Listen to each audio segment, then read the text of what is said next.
10वीं कक्षा के सभी धुरंधरों, पढ़ाई वढ़ाई करो। आ गए हैं आपके लिए एक नया वीडियो लेकर जो कि विज्ञान का है। इसके पहले हम आपको 2 वीडियो दे दिए हैं। पहले वीडियो में हम आपको एक मल्टीपल चॉइस क्वेश्चन कराए थे, बहुविकल्पिक, और उसमें एक क्वेश्चन किए थे, ठीक है। दूसरे वीडियो में हमने क्या किया है, दर्पण से संबंधित जितने सूत्र हैं, ठीक है, जितना भी कंफ्यूजन आपका होता है साइन कन्वेंशन को लेकर, चिन्ह परिपाटी को, कि फोकस दूरी किसका धनात्मक किसका ऋणात्मक, भी धनात्मक है या ऋणात्मक है, यू धनात्मक है या ऋणात्मक, सारा हमने पिछले वीडियो में बता दिया है, ठीक है।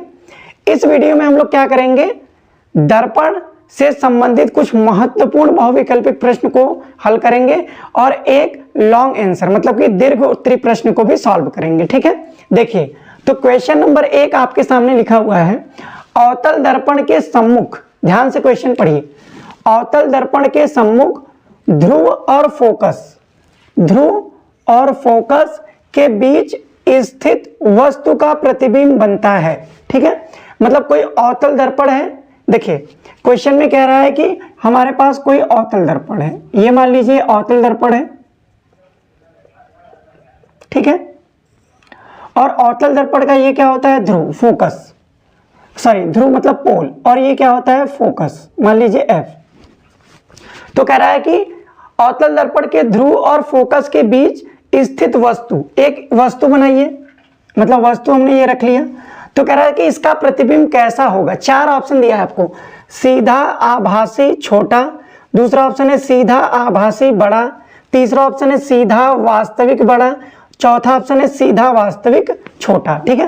तो आपको बिल्कुल ध्यान रखना है कि अवतल दर्पण में एकमात्र केस ऐसा यही है कि दर्पण और ध्रुव के बीच, मतलब ध्रुव और फोकस के बीच अगर हम वस्तु को रखते हैं तो जो प्रतिबिंब बनता है इसका, ये आभासी बनता है, सीधा बनता है और वस्तु से बड़ा बनता है, ठीक है। हम आपको इसका प्रतिबिंब बना के दिखा रहे हैं। देखिए, एक रे आप क्या करिए, पैरेलल लेके चले जाइए प्रिंसिपल एक्सिस के, मतलब मुख्य अक्ष के समांतर एक किरण लेके जाइए, और मुख्य अक्ष के समांतर किरण लेके जाएंगे तो कहां से जाएगा, फोकस से होकर जाएगा। तो एक किरण फोकस से होकर पास करेगा, ये वाला। दूसरा क्या करेंगे, दूसरा आप सेंटर ऑफ कर्वेचर से लेके जाइए, मतलब कि वक्रता केंद्र से, ये फोकस है तो वक्रता केंद्र यहां पे होगा, और वक्रता केंद्र से लेके जाइए एक रेखा। और ध्यान से सुनिए, वक्रता केंद्र से जो किरण जाएगी वो अपने ही मार्ग पर क्या हो जाएगी, वापस आ जाएगी। क्यों? क्योंकि वक्रता केंद्र और दर्पण को मिलाने वाली रेखा जो होती है वो दर्पण पे क्या होती है, लंब होती है। तो ये किरण जाएगी और वापस आ जाएगी, ठीक। तो ये पीछे देखिए कहीं पर मिलेगा,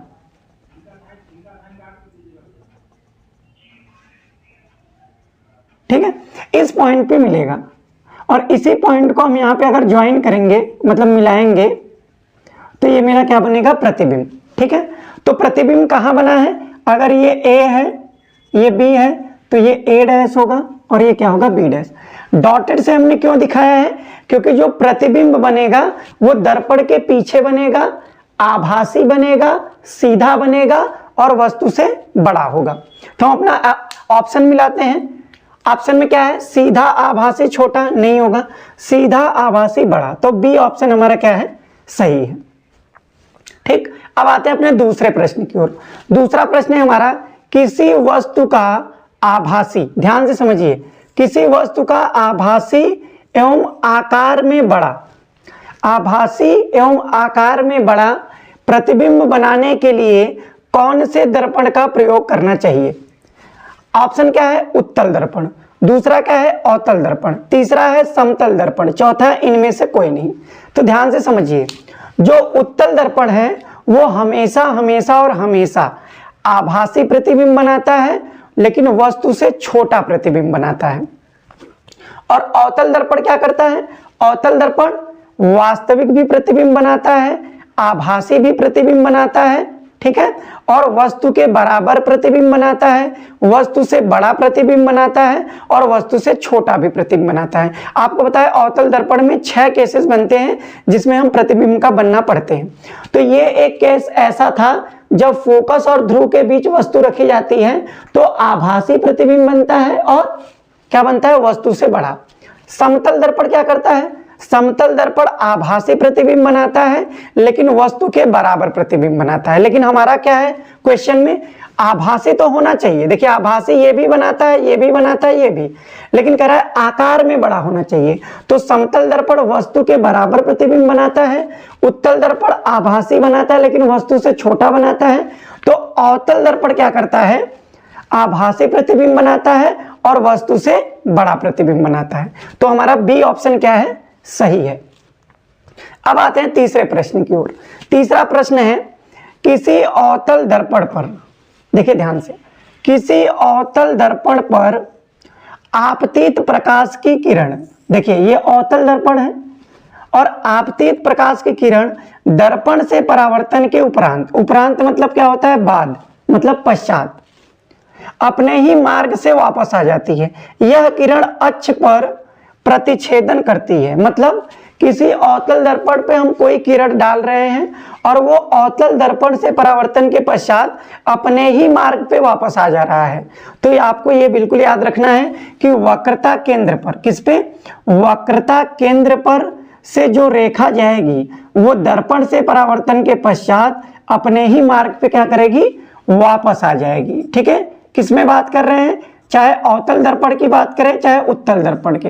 वक्रता केंद्र से जाने वाली किरण अपने ही मार्ग पे वापस आएगी। तो अपने ही मार्ग पे वापस आते समय किस बिंदु पर प्रतिच्छेद करती है, वक्रता केंद्र पर। जो ये सी है ये हमारा क्या है, वक्रता केंद्र है। तो ऑप्शन मिलाते हैं। ऑप्शन है हमारे पास फोकस पर, नहीं, फोकस एवं ध्रुव के मध्य में, ये भी नहीं होगा। वक्रता केंद्र पर बिल्कुल सही बात है। ठीक है, वक्रता केंद्र पर ये क्या करेगी, प्रतिच्छेद करेगी जब वापस आएगी तब। चौथा क्वेश्चन है हमारे पास, एक उत्तल दर्पण द्वारा उत्पन्न आवर्धन सदैव होता है, सदैव। देखिए उत्तल दर्पण द्वारा, तो आपको ये याद रखना है कि जो उत्तल दर्पण द्वारा प्रतिबिंब बनता है वो आभासी बनता है और हमेशा हमेशा और हमेशा वस्तु से छोटा प्रतिबिंब बनता है। अगर वस्तु से छोटा प्रतिबिंब बनेगा तो जो उसका आवर्धन होगा वो एक से क्या होगा, कम होगा। जो आवर्धन होगा वो एक से क्या होगा, कम। जैसे देखिए हमारे पास आवर्धन का क्या सूत्र होता है, आवर्धन का सूत्र m बराबर होता है h डैश अपॉन में h, और h डैश क्या है, वस्तु की, सॉरी, प्रतिबिंब की लंबाई, और h क्या है, वस्तु की लंबाई। तो जो h डैश होगा वो हमेशा एक से क्या होगा, छोटा। मतलब h डैश जो होगा वो हमेशा एक से छोटा होगा, सॉरी, जो h डैश होगा वो हमेशा h से छोटा होगा। मतलब प्रतिबिंब की लंबाई वस्तु की लंबाई से हमेशा छोटा होगा। किस केस में, उत्तल दर्पण द्वारा। अगर हम यहां से h से भाग दे दे दोनों तरफ तो ये कट जाएगा। तो h डैश अपॉन h क्या होता है, m। तो जो m होगा वो एक से क्या हो जाएगा, छोटा, और m क्या होता है, आवर्धन। तो जो उत्तल दर्पण द्वारा जो आवर्धन बनता है वो हमेशा हमेशा और हमेशा एक से क्या होता है, छोटा। तो यहाँ पे क्या है, एक से अधिक नहीं होगा, एक से कम, बिल्कुल सही बात है, एक से कम बनता है। ठीक है, तो हम बढ़ेंगे अपने अगले प्रश्न की ओर। आते हैं अपने पांचवें प्रश्न की ओर, जो कि हमारा दीर्घ उत्तरी प्रश्न है और ये यूपी बोर्ड 2024 का ही क्वेश्चन है। ठीक है, आपके पेपर का ही क्वेश्चन है, 2024 में आया हुआ। इसको हम लोग सॉल्व करेंगे। देखिएगा क्वेश्चन पढ़िए। क्वेश्चन है, एक 10 सेमी फोकस दूरी वाले अवतल दर्पण। पहले तो आपको समझना है कौन सा दर्पण है, अवतल दर्पण। और हमने पिछले वीडियो में आपको बताया है, अगर आपने नहीं देखा है तो वो वीडियो देख लीजिए, सारा कंफ्यूजन आपका दूर हो जाएगा। ठीक है, अवतल दर्पण की जो फोकस दूरी होती है वो ऋणात्मक होती है। तो जो गिवन पहले दिया है उसको लिखेंगे। ठीक है, ध्यान से देखिए, अवतल दर्पण की फोकस दूरी दी है, अवतल दर्पण की फोकस दूरी जैसे लिख रहे हैं भाई वैसे ही लिखना है पेपर में आपको। अवतल दर्पण की फोकस दूरी f से दिखाते हैं, कितना दिया है, वो दिया है 10 सेंटीमीटर। अब अवतल दर्पण की फोकस दूरी ऋणात्मक होती है तो हम यहाँ पे लिखेंगे -10 सेंटीमीटर। ठीक है, आगे बढ़ेंगे। आगे जो इंफॉर्मेशन दिया है उसको लिखेंगे। कितनी दूरी पर वस्तु रखी जाए। ठीक है, मतलब दर्पण से वस्तु की दूरी पूछ रहा है। मतलब दर्पण से वस्तु की दूरी कितनी होनी चाहिए, u पूछ रहा है, u कितना होना चाहिए ताकि उसका 5 गुना, ध्यान से देखिए 5 गुना बड़ा प्रतिबिंब बने जबकि प्रतिबिंब वास्तविक हो। ठीक है, ये इंपॉर्टेंट बात है। देखिए अवतल दर्पण जो होता है वो आभासी प्रतिबिंब ही बनाता है।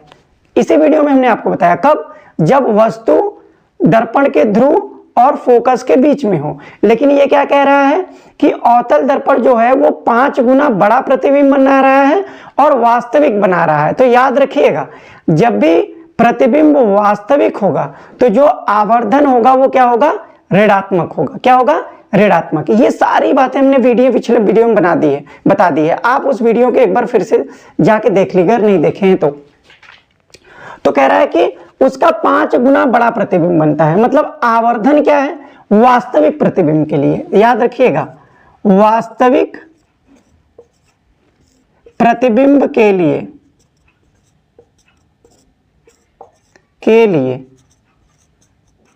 आवर्धन कितना दिया है, 5 गुना बड़ा प्रतिबिंब। मतलब m की वैल्यू जो होगी वो -5 होगी। ठीक है, क्यों -5 होगी, क्योंकि जो आवर्धन है हमारे पास वो क्या है, वास्तविक है। मतलब प्रतिबिंब जो है वो क्या है, वास्तविक है। प्रतिबिंब की स्थिति भी ज्ञात कीजिए। आपको प्रतिबिंब की स्थिति भी बताना है। तो देखिए आपको पता है कि आवर्धन का क्या फॉर्मूला होता है, आवर्धन का फॉर्मूला क्या होता है, प्रतिबिंब की स्थिति। मतलब समझ रहे हैं क्या पूछना है, और क्या पूछ रहा है, दर्पण से प्रतिबिंब की दूरी, प्रतिबिंब की दूरी मतलब भी क्या होगा, ये भी आपको बताना है। तो बिल्कुल जो हमारे पास दिया हुआ है उसी से शुरुआत करेंगे, आवर्धन से। और आवर्धन हमारे पास किसके बराबर होता है, m की जो वैल्यू होती है वो फॉर्मूला होता है h' अपॉन में h equal to -v upon में u। ठीक है, और ये क्या होता है, प्रतिबिंब की लंबाई h' और h क्या होता है, वस्तु की लंबाई। इसमें हमको प्रतिबिंब की लंबाई और वस्तु की लंबाई नहीं दिया हुआ है तो ये इस पे हम नहीं काम करेंगे। बराबर ये आवर्धन कितना दिया है, -5, तो ये -5 के बराबर हो गया। ठीक है, तब यहां से अब इसको सॉल्व करेंगे तो माइनस से माइनस क्या हो जाएगा, कट जाएगा। तो माइनस से माइनस कट गया तो v अपॉन u की वैल्यू कितनी हो गई, 5। तो यहां से देखिए ये u क्या है, यहाँ भाग में उधर जाएगा तो किसमें हो जाएगा, गुणा में। तो v की वैल्यू कितना हो जाएगा, 5u। ठीक है, ये मेरे पास एक रिलेशन आ गया, इसको हम समीकरण 1 दे दिए। अब हम किसका प्रयोग करेंगे, अब हम प्रयोग करेंगे दर्पण के सूत्र का प्रयोग। तो दर्पण का सूत्र क्या होता है, दर्पण सूत्र हमारे पास क्या होता है, वो होता है sir 1/f equal to 1/v plus 1/u। इसी में हम अपना मान रखेंगे। देखिएगा 1/f f की वैल्यू कितनी है, -10 सेंटीमीटर। तो 1/-10 इक्वल टू 1/v, और v की जगह कितना हम लाए हैं, 5u। तो ये हो जाएगा 5u प्लस 1/ कितना हो गया, u। अब देखिए 5u और u का आपको क्या लेना है, एलसीएम। कैसे लेते हैं देखिएगा ध्यान से, ये 5u हो गया और ये u हो गया। एलसीएम लेने के लिए पहले u से कटाइए तो यहाँ क्या बचेगा, 5 और 1, फिर 5 से कटाइए तो 1 और 1। और एलसीएम कैसे लेते हैं सर, इन्हीं का मल्टीप्लाई कर दिए, u गुणे 5 मतलब कितना हो जाएगा, 5u। ठीक है, तो इन दोनों का जो एलसीएम आएगा वो कितना आ जाएगा, 5u। तो इसको हम कैसे लिखेंगे, इसमें देखिए -1 का ऊपर नीचे मल्टीप्लाई करेंगे तो -1/10 और ये हो जाएगा 5u। देखिएगा अब क्या करते हैं, 5u से 5u डिवाइड कराएंगे तो कितना बचेगा, 1, और 1 का इसके अंश में मल्टीप्लाई करेंगे तो कितना आ जाएगा, 1 प्लस u से u डिवाइड हो जाएगा, कितना बचेगा, 5, और 5 का इसके अंश में मल्टीप्लाई करेंगे तो कितना आ जाएगा, 5। तो देखिए क्या बन रहा है मेरे पास, यहां से देखिए ये मेरे पास बन रहा है -1/10 बराबर 5 1 कितना हो गया, 6/5u। देखिए आप क्या करिए, क्रॉस मल्टीप्लाई कर लीजिए, -1 गुणे 5u बराबर 10 गुणे 6 मतलब 6 गुणे 10। ठीक है, इस u हमको चाहिए तो u बराबर कितना आ जाएगा, इसको उधर भेज दीजिए, 6 × 10 अपॉन में -5। अब -1 का ऊपर नीचे मल्टीप्लाई करेंगे तो ये माइनस ऊपर चल जाएगा, तो 5 × 5, 5 गुना कितना हो जाएगा 10। तो u की वैल्यू कितनी आ गई, माइनस ऊपर चला जाएगा तो -12 सेंटीमीटर। कितना हो गया, -12 सेंटीमीटर। और आपको पता होना चाहिए कि जो वस्तु की दूरी होती है वो हमेशा क्या होती है, ऋणात्मक होती है, और ऋणात्मक आया भी है। अब हमको क्या चाहिए, ये तो आ गया वस्तु। पहला क्या पूछा था, दर्पण से प्रतिबिंब की दूरी, तो दर्पण से प्रतिबिंब की दूरी कितनी हो गई, 12 सेंटीमीटर, ठीक है। और वास्तविक प्रतिबिंब के लिए दर्पण से प्रतिबिंब की दूरी कितनी होगी, यहां वस्तु की दूरी आ गया, प्रतिबिंब की दूरी के लिए हम समीकरण 1 का प्रयोग करेंगे, ठीक है। तो देखिएगा यहां से समीकरण 1 से, ठीक है, v की वैल्यू कितनी आ जाएगी, ये 5 × u, तो 5 × u की वैल्यू कितनी है, -12, तो u की वैल्यू कितनी होगी, -60 सेंटीमीटर। देखिए माइनस चिन्ह क्या बता रहा है आपको, माइनस चिन्ह ये बता रहा है कि जो प्रतिबिंब है वो क्या है, वास्तविक, क्योंकि हमने आपको पिछले बता दिया है पिछले वीडियो में कि अगर v की वैल्यू ऋणात्मक आती है तो प्रतिबिंब कैसा होता है, वास्तविक। तो इसकी स्थिति पूछा था, प्रतिबिंब की स्थिति, तो स्थिति क्या होगा, स्थिति होगा दर्पण के सामने, दर्पण के सामने बनेगा। और दर्पण से प्रतिबिंब की दूरी कितनी होगी, 60 सेंटीमीटर, और दर्पण से वस्तु की दूरी कितनी होगी, 12 सेंटीमीटर, ठीक है। यही आपके क्वेश्चन में पूछा गया था, बिल्कुल 4 नंबर का ये क्वेश्चन है और बहुत ही इंपॉर्टेंट क्वेश्चन है। इसमें 2 बातें आपको बिल्कुल ध्यान रखना है कि अगर प्रतिबिंब वास्तविक है तो आवर्धन ऋणात्मक होगा, और प्रतिबिंब अगर आभासी कहता तो हम जो आवर्धन होता वो क्या करते, उसको धनात्मक लेके चलते, ठीक है। तो ये हमारे 5 क्वेश्चन थे जो बहुत महत्वपूर्ण है, ठीक है। आप एकदम इत्मीनान से वीडियो देखिए, नंबर हम लोग दिलवाएंगे, एक एक चीज आपका कोई भी डाउट बचेगा ही नहीं। बस जब तक एग्जाम आपका नहीं आ रहा है तब तक अगर आपके पास ये वीडियो जा रहा है तो आप बहुत ईमानदारी से कॉपी पेन लेके बैठिए, सारा कंफ्यूजन हम लोग एक ही वीडियो में दूर कर देंगे, ठीक है। तब तक आप पढ़ते रहिए।